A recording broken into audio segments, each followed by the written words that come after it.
Okay, welcome everyone to this Counterfire meeting on the 22nd of August. First one for a while, as we've all been away this summer months.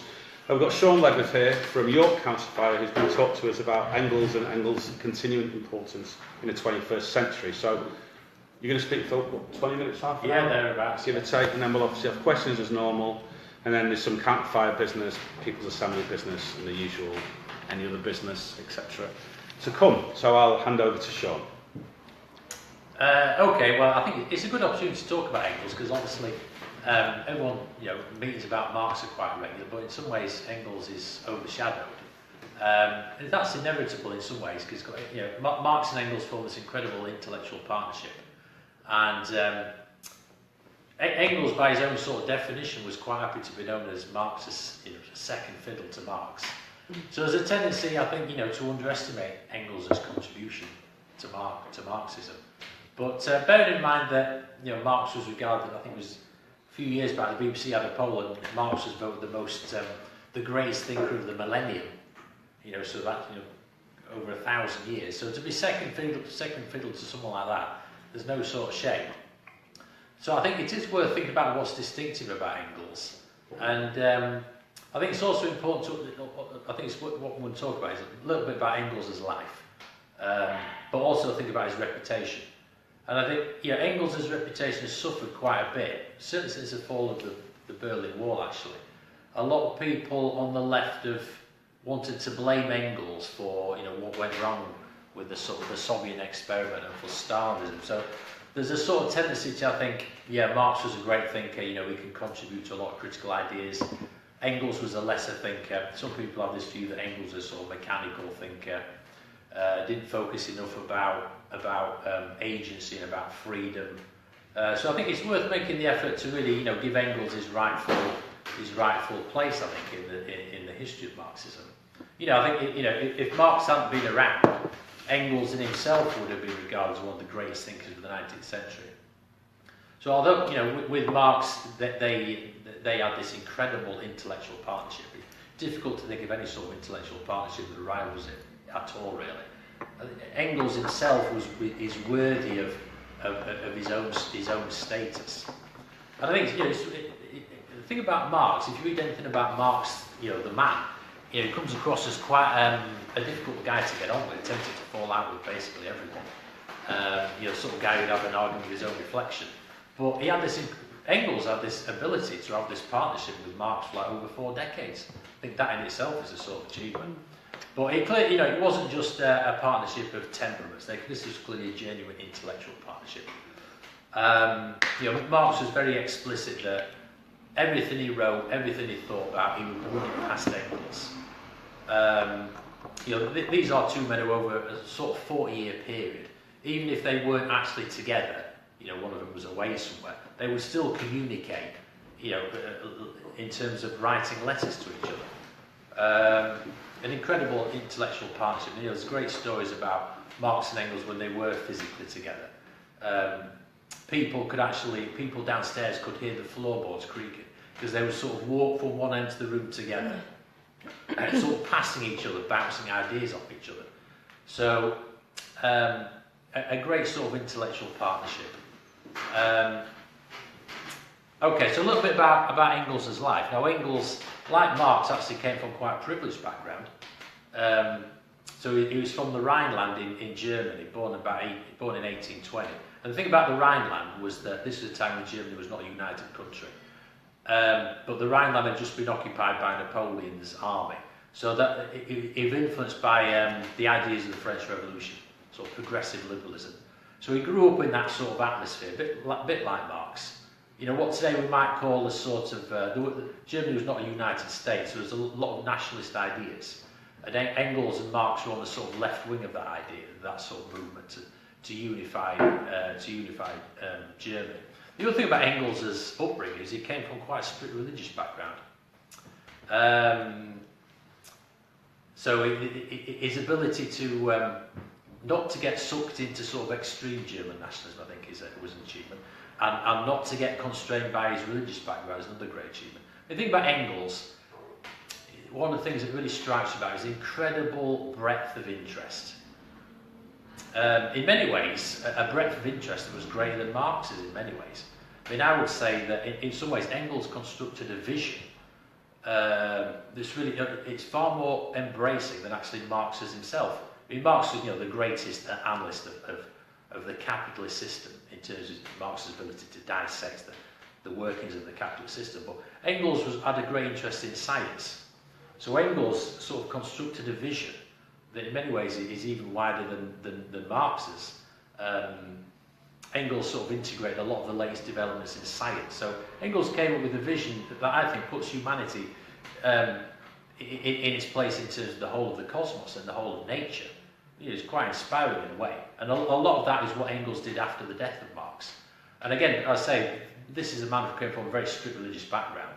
So he was able to really shed all that and come up with a very coherent but also inspiring sort of scientific vision. But I think the great sort of turning point in Marx's life, in Engels' life, let's try and get these two mixed up, was apart from having a religious background, of course, a lot of people probably aware that his father was a rich sort of cotton baron. So there was a firm, Ehrman and Engels, one of the sort of pioneering textile companies in Germany. And in 1842, the thing is, his father was getting quite worried about Engels' inclinations in terms of Engels' politics. So his dad sent him off to Manchester to try and sort out his radical ideas, and of course he couldn't really do anything worse actually. Because at that point, Manchester in 1842 was really the crucible of radical politics. 1842 a general strike in England. So Engels brought together this sort of philosophical German background, and he was able to bring it together with this growing working class politics that was really unique to England at the time, because of course England was really the first country to industrialise. Manchester was in the sort of vanguard of industrialisation. So Engels in that sense was lucky to be sent to Manchester. And of course the thing is that Engels, he could have had a very easy life. He could have inherited his father's fortune. He could have had his top hat and his cigar, and that was it. But he was genuinely moved by what he saw in Manchester. And of course what he saw in Manchester was horrific conditions. Child labour, obviously there's no health and safety culture whatever. People work in extremely dangerous conditions. So although Engels was a senior figure in the company, he took an interest in what was going on in the work amongst the working class. I'll just read out a few quotes as we're going along. This is something he said about his experience in Manchester. While I was in Manchester, it was tangibly brought home to me that the economic facts which have played no role or only a contemptible one in the writing of history are, at least in the modern world, a decisive historical force. That they form the basis of the origination of the present-day class antagonisms. Of course, this is what's unique about Marxism. And again, I think this is something that only Engels could have done this, because the thing about Marx, although they were contemporaries, Marx had gone through very much a sort of philosophical journey. He'd gone to university and camped the ideas of people like Hegel. And it's difficult to forget that Engels never went to university, even though when you read his stuff, you think, well, this is one of the cleverest guys I've ever read. But Engels didn't go to university. But Engels had this advantage of experiencing industrialisation in Manchester, seeing this working class, seeing its appalling conditions. I mean, the other thing that's worth talking about is this is the basis of Engels' probably his most famous book, Condition of the Working Class in England. And Engels was actually taken round Manchester by Mary Burns, who was one of the Burns' sisters. Very interesting characters in their own right. And the other thing about Manchester at that time was that it was a lot of Irish immigration. Probably about a quarter of the population was Irish. And a lot of people have this viewpoint that the Burns' sister, Mary and Lizzie, that they weren't important figures. But I think the point is that these were two Irish immigrants, and they were able to take Engels round this sort of Manchester underworld in a way. So I think they also played a key part in his sort of intellectual development. Another little quote from condition of the working class in England. So that he wrote. So he came to Manchester in 1842, and then a couple of years later he writes this crucial book. So this is another little extract. When society places hundreds of proletarians in such a position, they inevitably meet a too early and an unnatural death, one which is quite as much a death by violence as that by the sword or bullet. Its deed is murder just as surely as the deed of the single individual. Now, when I came across that quote, the thing that struck me was that, remember after the Grenfell disaster, one of the things that John MacDonald said, which caused a bit of controversy, but was the idea that people in Grenfell were murdered. Mm-hmm. But I think if you put it in the context of what that quote from Engels, it's completely justified. Because the nature of capitalism, it's not the sort of system that kills people, you know, in an explicit, conscious way. It does that obviously in terms of war, etc. But a lot of the suffering and the death that's caused by capitalism is sort of systemic. Mm. So, of course, with Grenfell, it's quite difficult to say, well, it was that person's fault. You know, that probably will emerge. But what you've got is a system that ultimately doesn't care about individuals. So people are inevitably going to die. And you know, Engels identified that sort of trend about capitalism right in the 1840s. Okay, so in terms of his life, now in 1842, Engels was on his way back to Germany, to his home, and he ran into Karl Marx, not for the first time, but for the first significant time.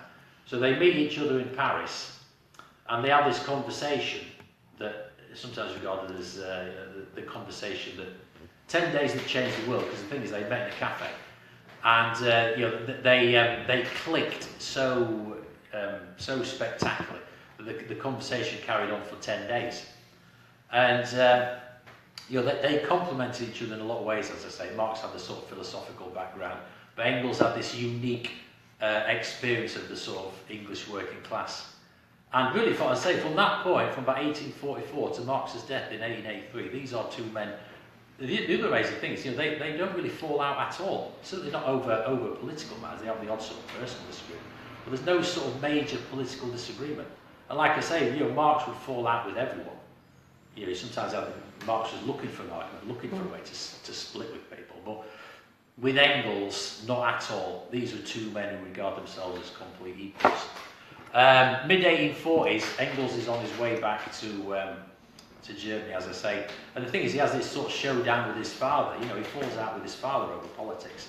Which again, you know, it's impressive. He could have had an easy life. He could have inherited this sort of incredible, wealthy business. But you know, by this point, he is committed to sort of socialist politics.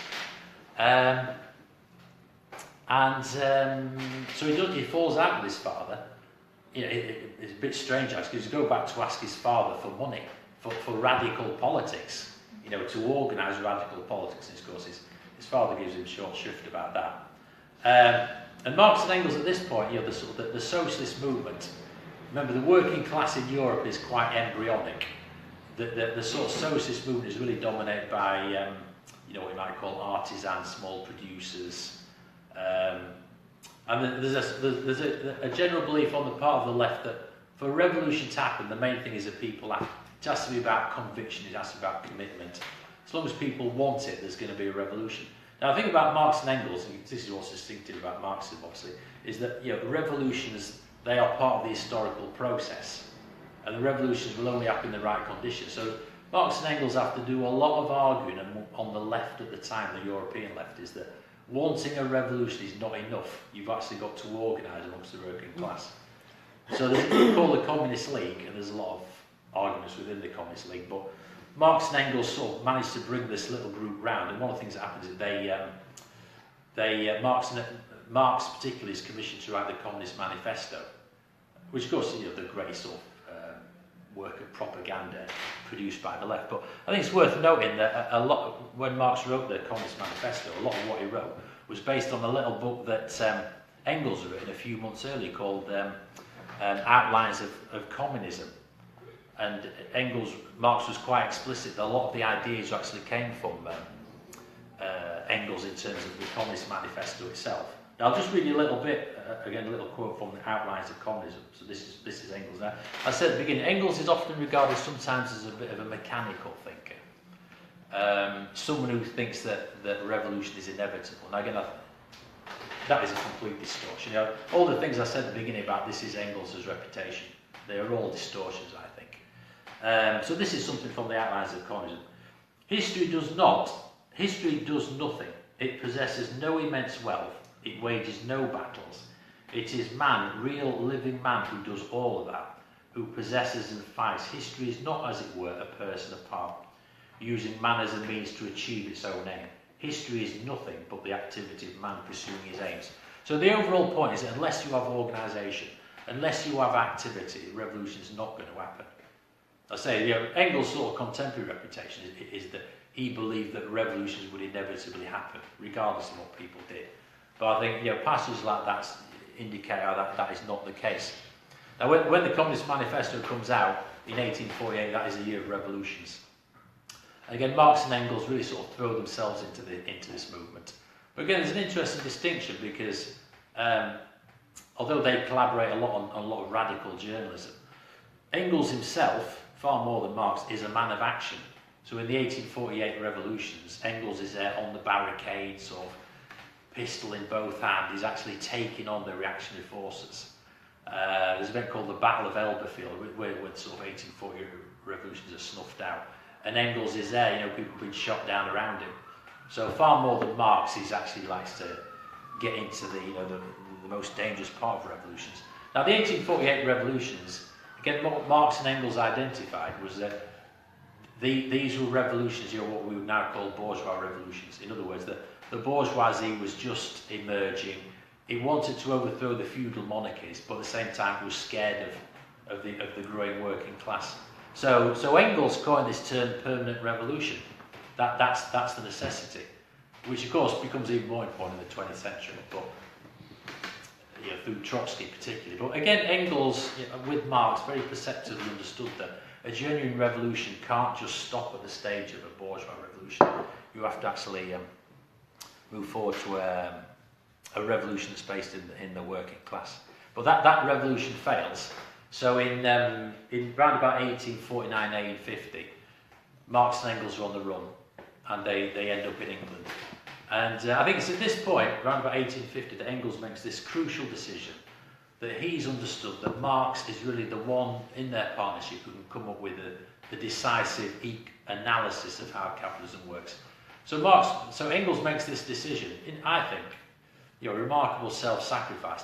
Think about Engels, a guy of great intellectual curiosity.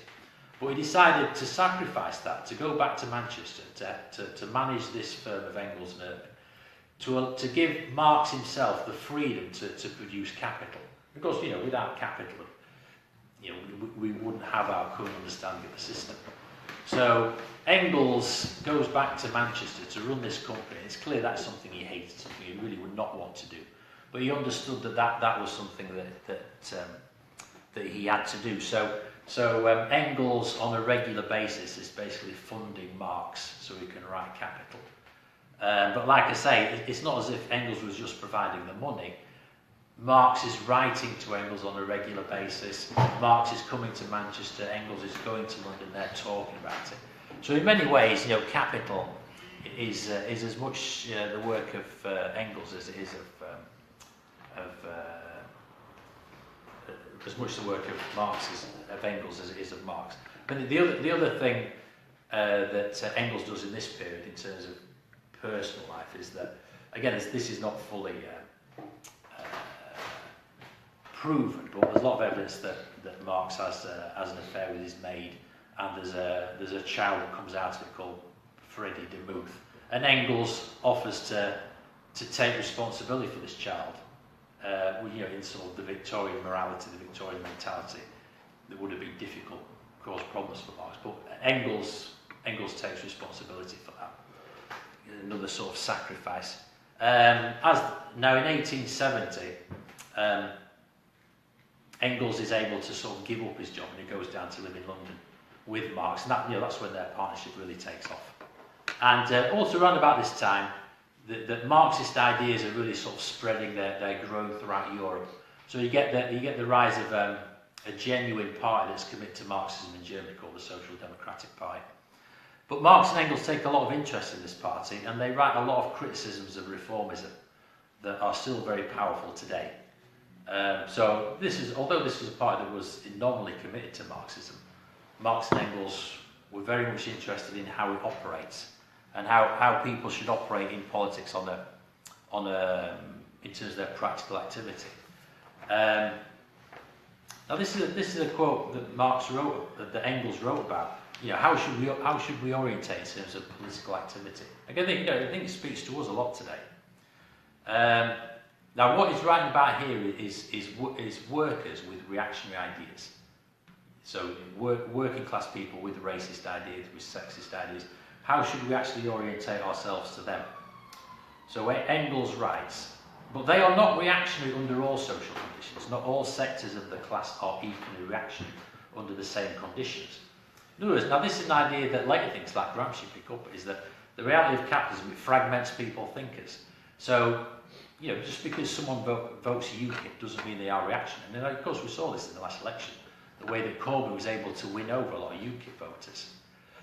And then Engels goes on, in other words, we enter the realm of intelligent political leadership, of a broad revolutionary movement that is striving to reach out without compromising its own politics, as against the wooden drill of a self-pickling sect. Now, I think this one really speaks to us today.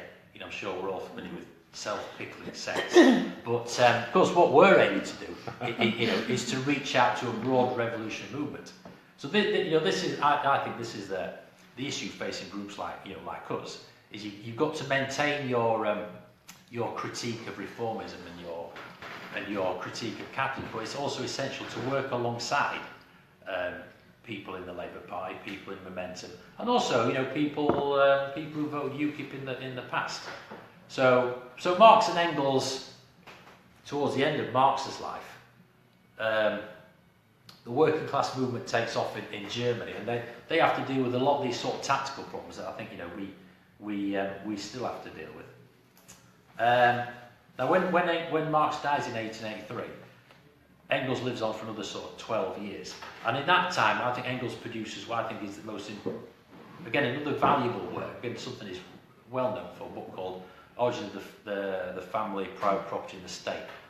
And what this provides, I think, is a very important analysis of the origins of class society. And a lot of arguments that we as socialists are going to come across all the time. Arguments that equality is impossible, that women have always been oppressed, that there will always be warfare. These are arguments I'm sure everyone's encountered in their own sort of experience. And what Engels does in that book is he takes on all those arguments and he comes up with very coherent arguments against all of them. So he talks about the origins of human society going back thousands of years. And he talks about how the early human beings would have organised themselves in a system known as primitive communism. Now this is known as primitive communism, is what it would be known today. It's not, it's not an ideal term, but the point is that early human beings, to survive against creatures that were faster, bigger, sharper teeth, they must have cooperated. It must have been a society based on some form of egalitarianism. And what Engels points out in the book is that really you talk about 99% of human history. So when people say communism would never work, if you read the book, the point is that communism has already worked. In fact, if it wasn't for communism, we wouldn't be here. So of course, then what Engels talks about is, well, okay, how did classes emerge? And again, people would say, well, classes are inevitable. You can't have a society without classes. But Engels explains how classes emerge as part of changes in production. So what's sometimes called the Neolithic Revolution, the rise of agriculture, that enabled human beings to have a surplus. And that surplus had to be guarded by a particular group of people. And those people emerge as the ruling class.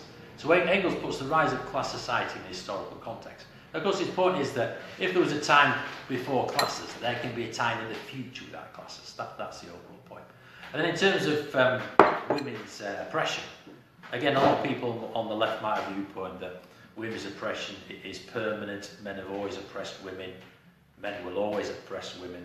But again, Engels comes up with a lot of arguments, archaeological, anthropological arguments, that is not the case. and that women's oppression can be dated from this event as a Neolithic revolution.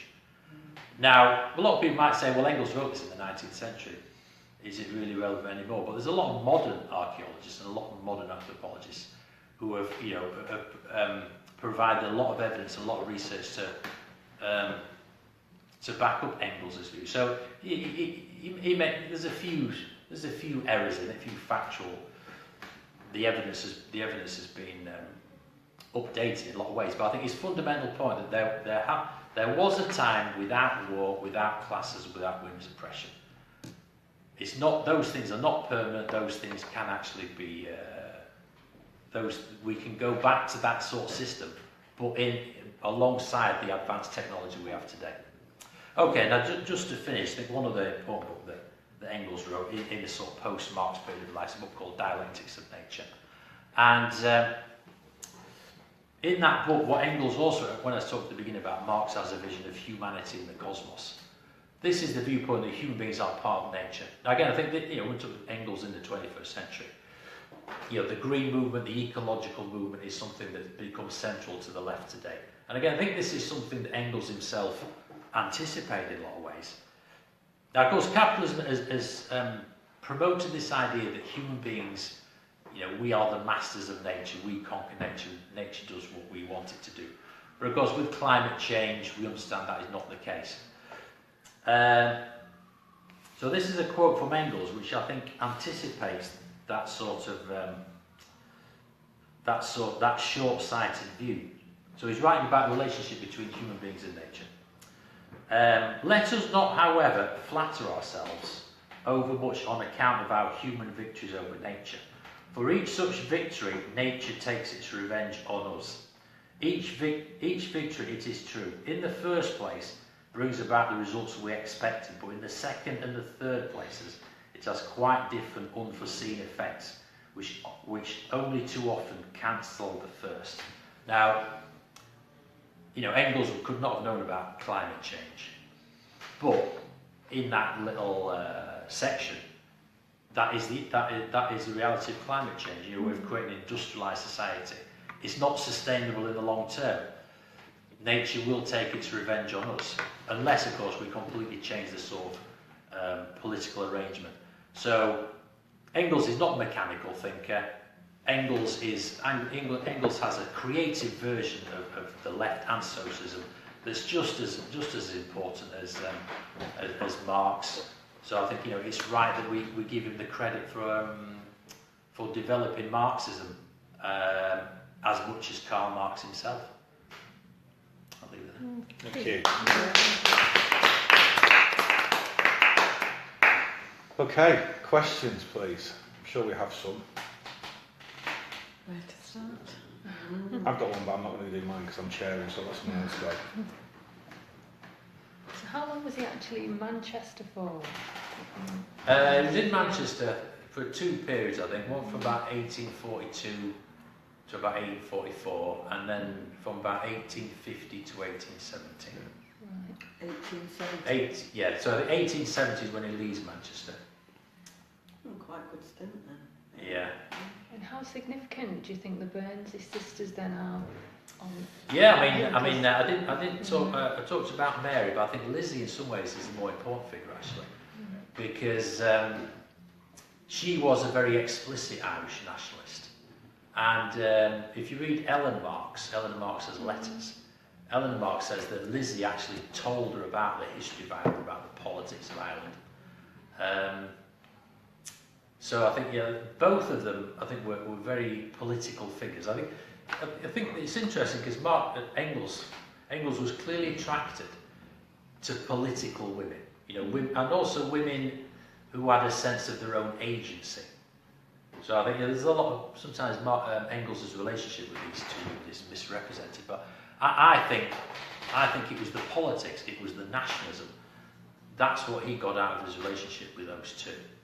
And the fact that Mary could open parts of Manchester that Engels himself would not have been able to access. Imagine if you went to the poorest part of Manchester in 1842 and said, "This is the guy who runs that big mill," he would have been lynched. Whereas because he was with Mary Burns, he was able to listen to those people and talk to those people. So, I think Engels played an essential role in the development of Marxism, and I would say that the Burns assistant played an essential role in the development of Engels' thought. I mean, it'd be interesting to know as time goes on to what extent someone might do some more research into those two figures. There's got to be a PhD in there for someone, just because history is full of the need to retrieve women's history, isn't it? And it's part of what constantly happens. Hey? I bet someone's doing it already. Yeah, well, I hope so. I don't know to what extent. But there's also a big class element here, isn't there? Yeah, So, that's right. they give them access to a will. Otherwise, because by definition, if he walks, no matter how enlightened he is, if he walks around the factory going, how are you finding your terms and conditions to people who he employs, then there's a power dynamic there, isn't there? Yeah, that's right, Yeah, I've just read Condition of the Working Class, and I was wondering how he did his research, Yeah, well, like I say, I think Mary Burns was an essential guide to the Manchester working class at the time. I don't think that book would have been feasible without her, really. Do we know where he lived?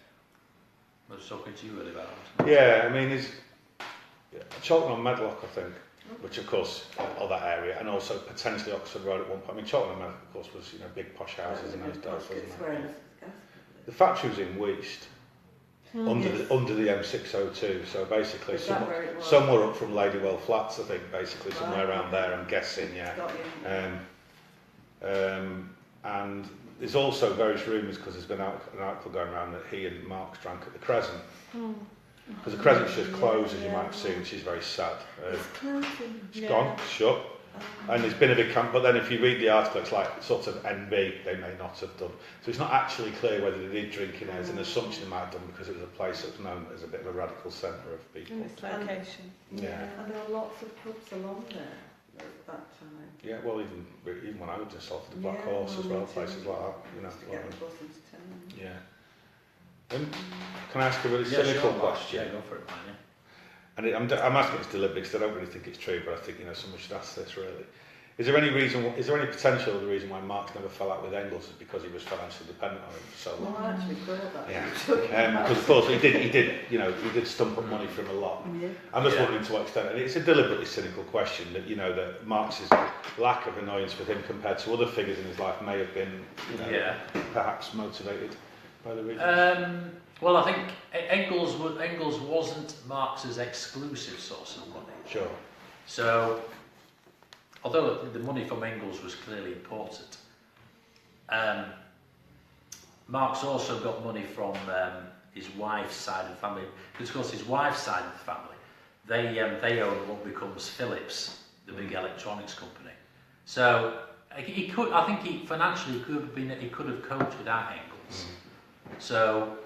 Yeah, I mean, it's a good question. It's a cynical question. I think the genuine answer is, these were two men who were intellectually clicked so much that I think Marx understood that he could not have possibly come up with a lot of his thinking without Engels. I mean, something that's also worth adding is that, when Marx dies, we get 2 more volumes of Capital. There's of course a lot of powerful arguments in those books, and only Engels could really have put those 2 volumes together. One particular banal reason is that probably Engels was the only person who could read Marx's handwriting, which was notoriously bad. But Engels manages to put together volumes 2 and 3 of Capital, which is part of an essential for understanding of capitalism. So I think it was a genuine intellectual partnership. I mean, there's no doubt that Marx really exploited Engels in terms of his financial advantages, but I think it was really more to do with the genuine intellectual partnership. But it's a good question. No, I agree, and that's why I also think. And I was deliberately, I was almost asking if there was someone in the room who didn't share our politics and might think that I was almost asking it objectively rather than my own personal. I think it's a good question because quite often, and particularly in Manchester, people get very interested in Engels the man, as you say, and the relationships, and particularly around women and Marx and I don't know whether it's just my political upbringing, but really the political partnership. I mean, you don't publish those volumes without a political commitment. No. You don't write women in private property in the state without a political commitment or a political understanding. And I think quite often, you know, from a middle ground political point of view, people like to sideline Engels and find, I would say, that all these excuses about why it wasn't a real political relationship, it was the money, it was the, I know you weren't saying that, but you know, it was all these other things. Well, no, hold on. What have we actually got that's part of our legacy? How useful is it? Is it crap? Is it hell? You know, it really helps us understand class struggle today. I mean, and those things, you know, and for that, I'm kind of, maybe I'm just a pragmatist. I'll go, like, you know, just let's forget the rest. What is it that helps us change society? Do these works offer any value today? And I think your talk patently shows, and isn't that amazing? You know, that after all this time, that methodology is still so relevant. I mean, that sidelining you're referring to potentially in the people on the right over in the centre is, you know, possibly an accident as well, isn't it? Because it's also about the fact that if you can suggest that Marxism and the entire traditional left simply comes out of the feelings of one man at one moment in history, then you essentially minimalise it. I couldn't say the word. You minimalise it and you negate it, don't you? Because you say, you know, all of these traditions that come out, all these things that happen. It was just one person, one moment. Right? It's like it's a similar argument made against psychoanalysis against Freud, because right at a particular moment in history. You know, and it's a way of sidelining. So in a sense, the sidelining of Engels, I think, is part of the general attempt to sideline Marxism. But it's easier if you can make out that there wasn't a current of people with similar views. If you can say, well, it's just this bloke. I think about Marx is that, of course, Marx is a figure who was increasingly, you know, maybe always been, a credible figure within the, you know, within what you might call the bourgeois academy. There's a lot of sociologists, anthropologists, historians who see Marx as a figure that you can't reject him at all. You won't agree with his political agenda, but they accept a lot of his political analysis of capitalism. So going after Engels is a bit of a soft target, I think. Marx is too vast a thinker to argue, well, let's reject everything he said. Whereas, you know, Engels, like I say, because Engels did not write as much, like I say, a deliberate self-sacrifice. And also because, you know, a lot of Engels' work, like I say, on the early human society, a lot of the anthropological stuff. Yeah, there has been a lot of research since, and some of the things Engels says, you know, they do stand out as just plainly wrong. For example, he believed that early human society was matriarchal, it was female dominated. There's not really any evidence for that. So he is wrong about certain things. So a lot of people go after Engels in terms of a few errors that he made, but I think his overall point is that, you know, that there were no classes in early human society, there was no women's oppression, there was no major large-scale conflict. Those are things that a lot of modern anthropology and archaeology backs up. So I think Engels is a bit of a soft target for people. Marx is too big a target, so let's go after Engels. That's interesting. It's also, I think, interesting, isn't it, that after the crash in 08, there was broadly speaking, a quote-unquote return to Marx within certain mainstream economics even. People started to talk about Marx getting even articles in the Guardian, etc., etc.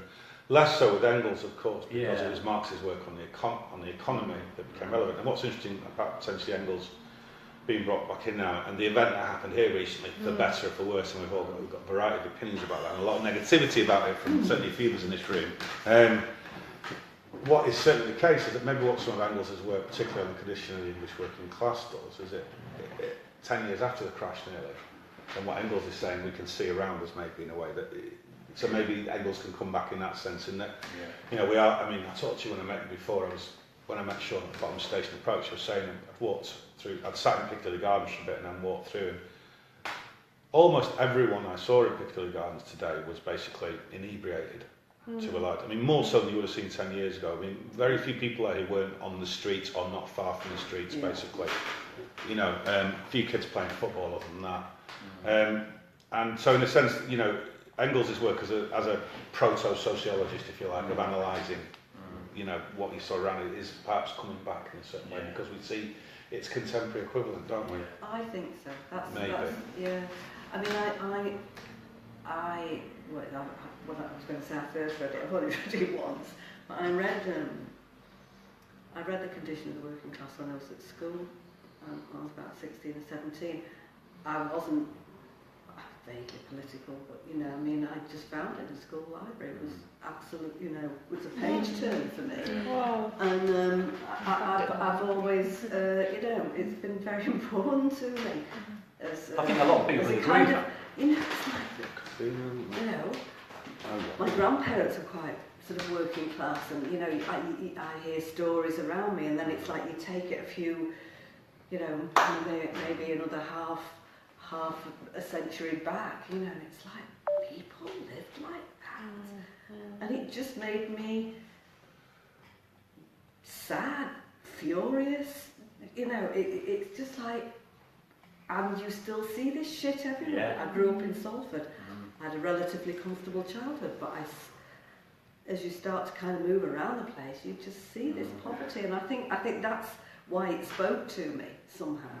I think it's, you know, if you want to try and bring someone, you know, towards Marxist ideas, I think it's probably one of the best books to do I it. think so. Because it is very direct. It does talk about real people.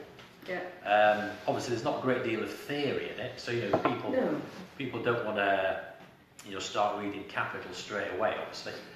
And I think it opens it up. It does, yeah. You know, the Communist Manifesto is obviously a great place to start, but the Communist Manifesto, a lot of it is about contemporary politics that doesn't really mean anything to people today. Where, you know, the condition of the English working class, I think it's got that sort of documentary style that I think does appeal to a lot of people. So I think it's actually a great book to give to someone, you know, to try and get them to open up to the ideas of Marx and Engels. Yeah. I mean, I think it's something that's also worth thinking about. I mean, your question, Mark, is a good one, but I think it's also worth thinking about, if Marx had not been alive, would we be talking about Engelsism? Well, it's the eternal debate, isn't it? Is it like, was he actually, you know, was he reduced as a thinker by knowing Marx? Say, did he write less because he knew Marx, or did he actually write more because he knew Marx, and Marx brought us out? I mean, it's like, I'm going to make a really crass comparison. It's a George Harrison debate in the Beatles. It's like, was George Harrison stopped by writing more songs by Lennon and McCartney, or was he influenced by them to write the 20 great songs he wrote, as opposed to their 300 or whatever? It's the same sort of debate, isn't it? Yeah. You know, Engels is George Harrison, there you go. You know, but in a sense, it's that same sort of, but it's the same thing. Is it, if you're someone who's clearly very talented, to use an awful word for a minute, and you're next to people who are genuinely seem to be amongst the greatest of whatever they did, be that Marx or be it those songwriters, then that sort of thing comes in and out, doesn't it? So I mean, it's obviously not an accurate comparison, clearly. I think one of the big differences, though, in history that we shouldn't shirk away from is that, you quite rightly, when you talk about the description of the condition of the working class, and it was so appalling and so visible, and I think we've got the sort of people you were describing, Martin, but the organised working class is not as self-aware and visible as a powerful class. I don't know whether, I'm not saying in those days it was self-aware and feeling powerful, but it was certainly visible, and it was large collective workplaces, and you know, with the change in industrial production, even when I showed my kids Ford's Made in Dagenham, and those CGI scenes of people just living near the factory and just all cycling, you know, hundreds and hundreds cycling into work together. I sometimes get that feeling when I drive to work in Manchester and you see people coming out of the apartments. Everybody's between 20 and 30 coming out. It looks like there's some sort of demonstration. You know, they're all kind of pouring out the apartments into varying, but they're all going into office blocks. And generally better paid jobs. Yeah, but the difference is they're still proletarians, but they're yeah, still bourgeois. that's why I'm guessing. Yeah, but well, I think they're maybe, not. I don't know. Some of them, I don't know. You know, but I'm just saying, you know, it's so just a Greg Lie, you know.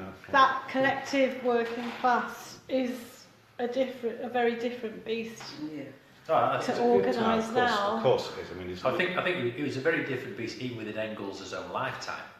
I mean, towards the end of his life, you get this movement called New Unionism, and that's where you get this wave of militancy from places that people did not expect.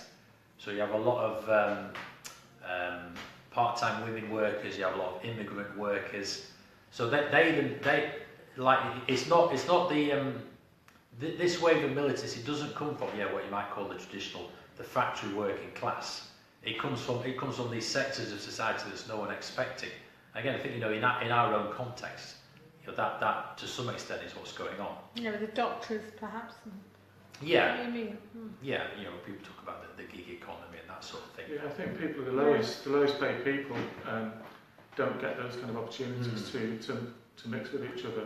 People in call centres, people in, well, I work for delivery, people that, you know, actually do meet a few people, but you don't all get together at one point where you can. Well, they're not housed together, are they? That's the thing. I mean, even people in call centres, they're not allowed to kind of free associate. Yeah, and there's not also a thing where everyone works in the same place. I mean, you know, talking about Salford again briefly, you know, my dad grew up at the docks, and basically everyone there either worked at the docks or they worked at Trafford Park at Metro Vix. Everyone, apart from the person who ran the shop and the pub, everybody worked in two places. You know, and you don't have that anymore by definition. And you know, what you have is people actually with similar economic situations, but atomised, to use a buzzword of the last 20 years. You know, the warehouses, the delivery people, they don't get to kind of be in one place as a group. Strangely, even though they kind of do kind of work in the same place, they are still atomised within the workplace. Definitely. Yeah, we're seeing some very positive things. Everyone was picked up on the McDonald's strike, and my daughter's currently a part-time worker at McDonald's, you know, before she starts college, and I've been sending her the stuff about it, you know, and she didn't quite understand why it was good to get a contract and not have 0 hours. So I explained it to her, you know, making the point that it wasn't really that big a deal for her because it wasn't really what she was living off, obviously, as an adult. But, you know, explaining, but, you know, there's going to be another series of strikes, and, you know, if we can get to the point where we start seeing unions taking place in the major corporations that have, in a sense, instigated the economy, then we're going to be really a long way on. But, I mean, the issue of trade union is huge, isn't it? I mean, the national meeting we had recently was one of the major things that John Rees talked about was about union membership and about how low it is, you know, and what we need to do to try and get it up, you know, and the strong unions are predominantly, you know, in old money, white collar, public sector workers these days, as opposed to traditional industrial working class jobs, you know. I wonder, how did Engels treat his workers? Do we have any kind of any information on that? No better or worse than anyone else, as far as I can. It's kind of standard. Standard, I suppose. Yeah. I mean, yeah. It wasn't a philanthropist as such. You know, he wasn't, I suppose, in the tradition of people like Robert Owen, who would go out of the way to set up schools, hospitals, etc. It certainly wasn't in that sort of tradition. What years was he running his company? Mainly from about 1850 to 1870. I mean, he wasn't the boss. Yeah. So as what might be called middle management today. So I think probably had limited power in terms of what he could actually do for the workers in the factory. So it would have been around the time of North and South, wouldn't it? Well, I mean, that's going back. I think condition of the working class thing. You know, people really enjoy those sort of 19th century novels, obviously Dickens and Elizabeth Gaskell, and that sort of tradition of writing. Engels, I think, you know, if you enjoy those novels, you will enjoy Condition of the Working Class. It really sort of brings that era alive in a very sort of dynamic way. But it's just that one, that sort of set in Manchester. Yeah, that's right. Yeah. And I think when you look at the density of the factories and the mills in Manchester compared to, I was thinking about Birmingham and Cadbury's and those more philanthropic employees and etc. I just get the feeling it was much more full on here. You know, it was much. I'm not saying it wasn't serious in those other towns and cities, but you know, because of our position with Liverpool and the Ship Canal and all that stuff, I think there was a massive. I'm not a historian, obviously, but it feels to me, looking at just around at the place, there was just this massive intensity of production, and it's a very good point. Actually, I've read a lot of similar comments by critics of Engels saying, well, if Engels had ended up in Birmingham, would have had a very different book actually. Yeah, maybe. Because it was a very sort of much more lighter industry, whereas Manchester was at the cutting edge. And the conditions there were probably as brutal as they were anywhere else. But I think, you know, in terms of the 21st century, of course, the conditions Engels writes about are very much the conditions you see in countries like China and India today. So we've still got that sort of global relevance. Yeah, which is, that's absolutely true. It's also another reason why, the whole attempt in the West, sort of post-89, to essentially say that Marxism was dead as an idea and we'd reached the end of history was such an absurd first world point of view, as much as, irrespective of its wrongness in every other way, just the fact of it was so arrogant and it actually, ironically, imperialist, because it assumed that, that the only sort of progenitor of ideas in anything was the West. Because it obviously was not much bloody use to tell people in other parts of the world that we didn't still have a Fordist mode of production, because we clearly did, with people on shop floors, far worse than anything here. People, we're talking about the old, like you were saying, Penny, the old, systems where there'd be a factory in the streets around where everyone lived. But if you think what we see in modern parts of Asia, we've got people living in huts, living in huts, living in the factories. I mean, it's essentially kind of, not hugely different to the concentration camp system. I'm talking concentration, not the death camps where they actually got people to work. Essentially was not that dissimilar in some ways. Of course, in global terms, the working class is bigger than it's ever been. Of course. Yeah. So yeah, I mean, you're right, Penny. The Manchester described in that book, that is not the Manchester of today, but yeah, that is places like Mumbai and. It's just been exported, the system. And of course, there rose into related as well, because Manchester's wealth was to do with India and cotton anyway. And things coming back. So hence Gandhi coming here at various points later on. That triangle of. And that's why I'm not as comfortable now with the kind of, I think when I first read these texts and I joined a revolutionary party, because I felt that a revolution wouldn't happen successfully without a revolutionary party. But I think we have seen a whole number of revolutionary situations, Egypt, etc., where, organically a whole lot of circumstances come together and there's an explosion, and then you do see, without any kind of, I'd hesitate to call it organisational direction, things go down to defeat. But I think because we are much more of a global society now, we have much more global communications, and I'm grappling with this. I do feel that hiya, you okay? Yeah, come in. Counterfire. Come and have a seat. Which transfer? Counterfire. Yeah. Great. How you doing? What's your name? Dale. Hi, Dale. Hi. Sit down. Yeah, we just finished the talk. We're just talking, really, question and answers and stuff. Yeah, we're just in the Q&A from the talk. You got any questions about Engels, Dale? Anything you want to get your breath? Discuss? Yeah, well, maybe you just talk a bit more, I think. Okay. Going back to what you were saying about North Africa, though, and the various Arab Springs, I mean, do you not think we might have seen a different result if there had been a vanguard party? Yes. I do, but revolutionary situations will present themselves with or without revolutionary organisation. But I think one of the best chances, because I just want to pick up on a nuance of what you said about working with groups like Momentum and working with things. I think we have to be. Lots of political organisations can say they're working with these groups. What does that really mean? And I think we have to work out ways of becoming much more embedded in the oppositional campaigns and groups that spring up. And the danger with me saying that here is that if you were going to be embedded in Momentum, you'd have to be a member of the Labour Party, which I'm not advocating, but actually I think certainly in Counterfire and in the People's Assembly we have lots of really good people who are in the Labour Party and doing some really good work that we have really strong influence with and over. They influence us and we influence them, and together we get a really good opposition going, and I think there's too much lip service